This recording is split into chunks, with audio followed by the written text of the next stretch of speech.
Top quality और consistent performance के लिए सिर्फ सिल्वर पंप। टॉप क्वालिटी और कंसिस्टेंट परफॉर्मेंस के लिए सिर्फ सिल्वर पंप, नाम याद रखना।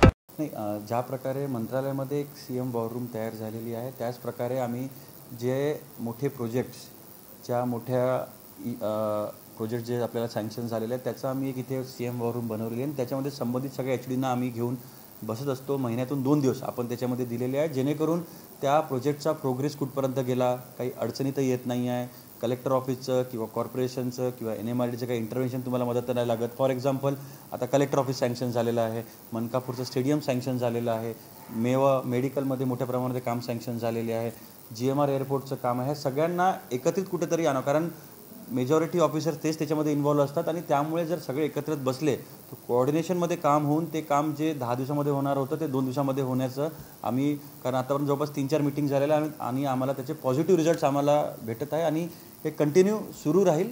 Basically it's a coordination meeting की कोण मिसिंग लिंक काय आहे आणि कुठे कोणतं ऑफिस त्याच्यामध्ये कमजोर पडतं त्यांना हँड होल्डिंग करून त्यांना फास्ट ट्रॅक आपल्याला कामं टाईम बाउंडमध्ये करून घ्यायचं आहे।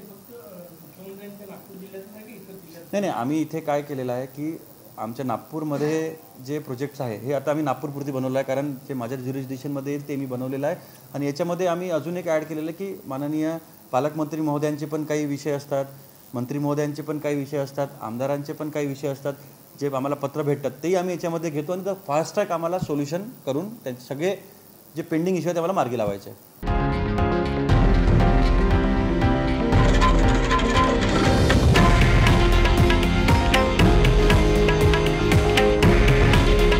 हे आहे देशातील नंबर 1 न्यूज नेटवर्क आणि आपण पाहत आहात TV9 मराठी। काळजी तुमची, हित महाराष्ट्राचं।